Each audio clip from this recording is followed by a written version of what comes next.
Alright guys, such coming again. I hope you're doing well and enjoying your day so far. The Crashouts continue in challenges last night. FeLo getting into it with attaches attached successfully. Ragebait, Obit Brooklyn's captain, into going absolutely haywire on stream last night. Attached then clapped back a little bit. FeLo then responded to the whole drama and situation. Lots of other interesting clips we're going to get into as well. Very much enjoy your thoughts in the comments. Hit the like button if you enjoy. Subscribe if you're new as always. It is all going on over these last couple of days. Wanted to start here. Thought this is a sensational graphic the boys put together. Every HyDra stage Lion Man rating. So, of course, HyDra wasn't in for the first couple of stages of 2021. Since then, he's played every stage. We haven't always had 5 majors, but thought this is a pretty nice graphic, really, to look at. Now, again, these are Lion Man card ratings, so it is what it is. But it's nice to have one graphic altogether looking at this, and it kind of puts into context just how strong or weak HyDra's seasons have been. Back in 2021, he started out really strong. To be fair, he finished strong as well. The fact that all of these numbers are in the 80s, you know, the lowest he had was actually stage 1 last year. He was an 80 rated card. I wouldn't be massively surprised if this year we see something not that dissimilar, but guess what we were talking about the other day? HyDra historically, his early season isn't as strong. On average, it seems like his strongest stage is actually probably stage 2 or stage 3 on average anyway. You look at 2023, where he was him and won the World Championship in dominant fashion. Major 5, obviously we've not had many Major 5s. He was a 99 there, 98 for the season, 94 for Champs that year, where of course he won.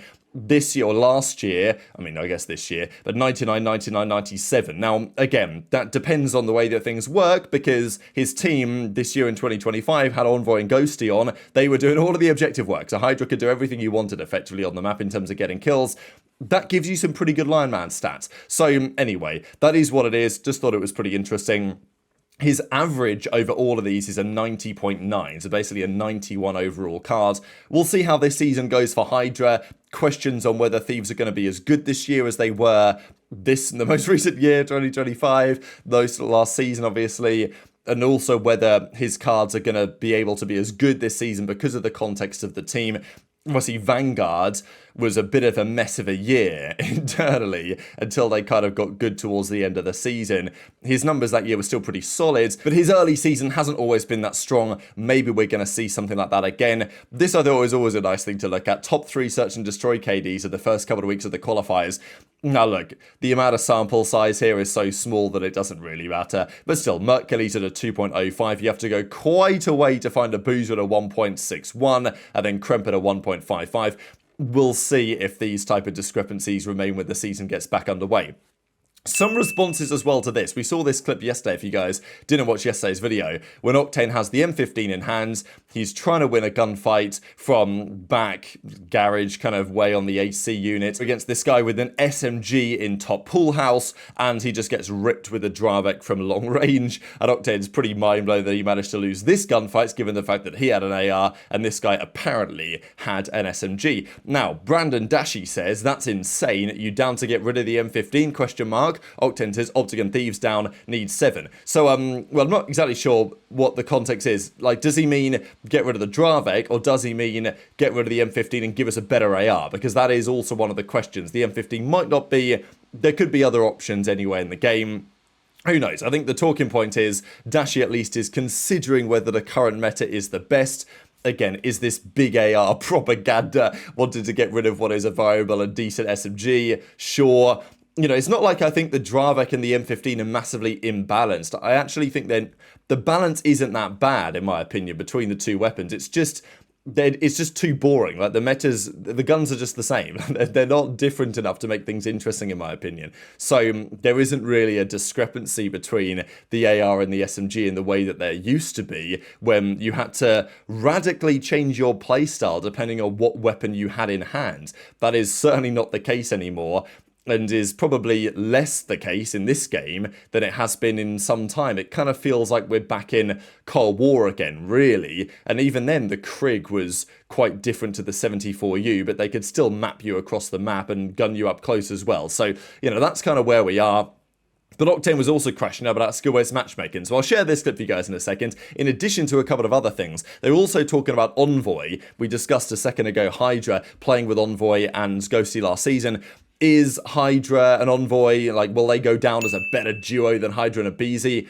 I guess we'll see. On paper, HyDra and aBeZy is obviously outrageous, but people that have played with Envoy, despite the fact that I think as a community, we underrate Envoy to some degree. I actually think he is one of the more underrated players. Certainly he was last season. Not saying that's always been the case, but yeah, he was often, and look, his numbers weren't necessarily great, even on Toronto the season prior, and on Thieves. He definitely had his stinker maps, sure, but the players rate Envoy highly for good reason. It's the same way that even though Drazah has not been great recently, people who've played with Drazah still seem to rate him as a great player. It's also the reason why Kenny gets opportunities like he has, despite the fact that the numbers might not necessarily indicate that he should be getting those chances anymore. There's a reason why the players speak very highly of Envoy once they've played with him. And, well, looks like he's being a pretty critical component to the success of Gentlemate so far this year. Simp says, look, I've only just been playing with him for a couple of weeks, really, but he's definitely one of the best teammates I've had. Dude, trying to do the multiplayer camo in this game sounds miserable, man. I'm not gonna lie. The SBMM in this game is like, I genuinely don't care what Treyarch says. It is the worst that it's ever been, and which is like, bro, I am yet to play like an easy pub in this game. No, like it's fucking absurd how high SBMM is in this game.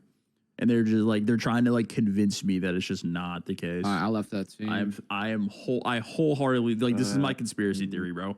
This is my jet fuel doesn't melt steel beams. This is the highest SBMM has ever been. Auto-generating a team name. Yeah, well, TDM, Sarah. There's straight lads and dads in that motherfucker.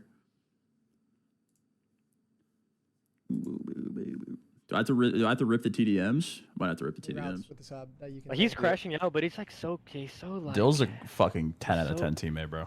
That guy's one of the best teammates I've ever had in my life. Yeah. Same. I've just started teaming with him. I already told him, bro, you're like one of the best. He's an unbelievable teammate, dude. Like all of us going. He's so calm, like the way he crashes out. I actually fuck with it. He's like, bro, like it wouldn't be bad. No, he's crashing out, but he's so calm about it. Like I'm the exact opposite. Like when I'm crashing out, bro, like. You feel that shit, bro. You can feel dude, he just starts talking hella quick and just yeah, bro. Like I'm crashing out, bro. I'm fucking yelling. Yeah.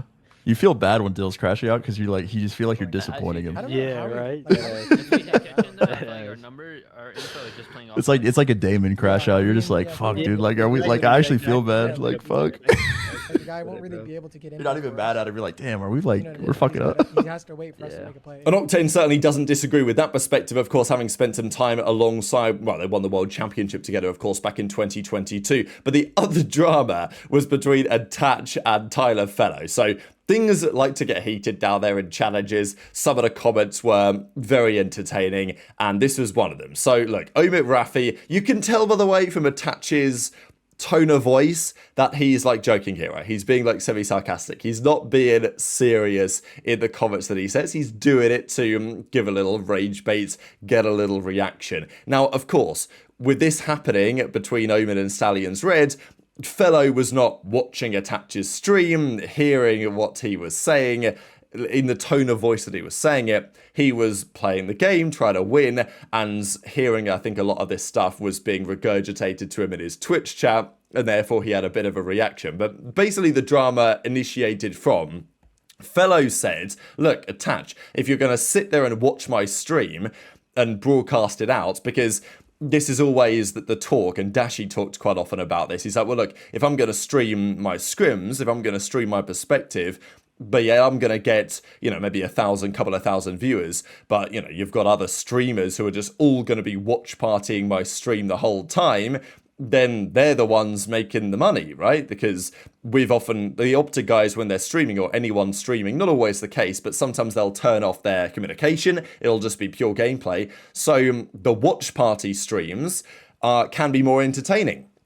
And that's understandable. That is unfortunately just kind of how it is, at least for the player who's actually streaming it, right? So the argument from the players tends to be, well, look, all right, if you're going to come in here with lots of viewers and you're going to watch my POV, because, theoretically, if Attach wasn't live, more people would probably go to FeLo's stream to watch. Not like all of those guys would go to watch FeLo's stream, but you know what I'm saying? It's, I would understand it. If I'm a player and I'm streaming my perspective, if I'm putting the content out there and then someone else is watching my stream and then they're giving their own reaction, to be fair, it's not like it's not fair use on some level. But anyway, that's kind of a debate for another day.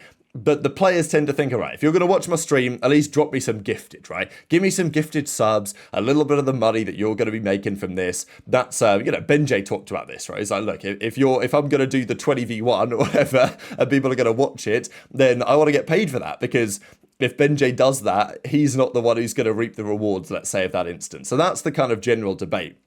So FeLo was like, all right, Dylan, you know, drop some subs, drop some gifted. So Attach then drops him like 5 gifted. And FeLo, I guess, presumed that he was doing this kind of as a joke to take the piss, and then went on to talk all this trash on stream. So FeLo like clearly got very heated about this, especially given that they had a pretty good relationship, it seems, up until this point. Let's get it. Ooh. And now it happens, Rafi. I'm not gonna lie, your team is fell off. They're my guys on that team. Dude. Tyler FeLo, I love that guy. The big but your match, team your is boy, washed. big match. It's time for the old guard to get out of here, because the new young bucks are in town. The Stallions red, the future major one champions, Rafi. The best of the fucking best. Just don't fuck with him. Once the Luke is gone, Omit's going down. I don't know if you guys will win another major tournament. I don't know if you're going to win another cup, another elite, another LAN. Once the Luke is gone, Omit's chalked. Okay, Rafi? You used to run circles. Said 5 gifted to spectate as a joke, and this guy wants to sit and talk shit. That's actually unbelievably funny to me. I've known that kid for 13 years, by the way. Attach. Known that guy for... Actually, I lied. I played COD 4 GBs with him. I've known him for fucking damn near 18 years. That's really fucking weird. Motherfuckers quit playing and just start getting bored, I guess. Yep.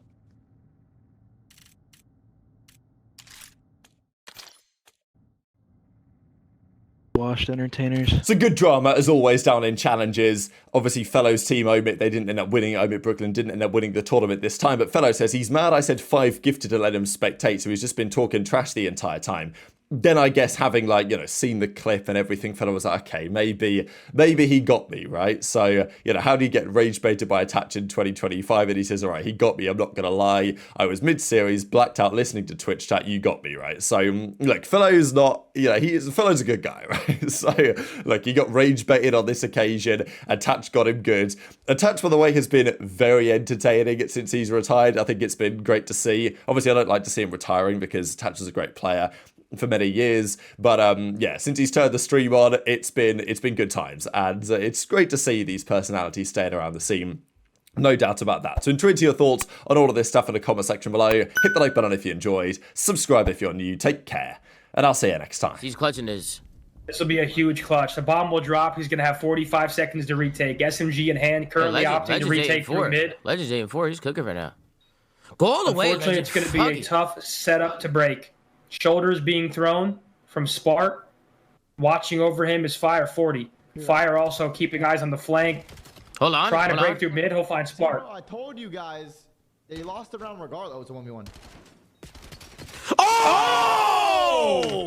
Let's go, Legend. Oh my God, he ripped him. Let's go, Legend. Ripped him. What did I tell you? And he still wins. I don't want to hear that. Let's go, Legend. Little 10-piece as well. Let's fucking go! Rainbow Ray just poked me. He said, "Guys, fucking nasty." Let's fucking go, Coach Ray. Sabri. That's insane. Holy shit, Sabri. Let's fucking go. Shit on. 10-4 as well. 10-4.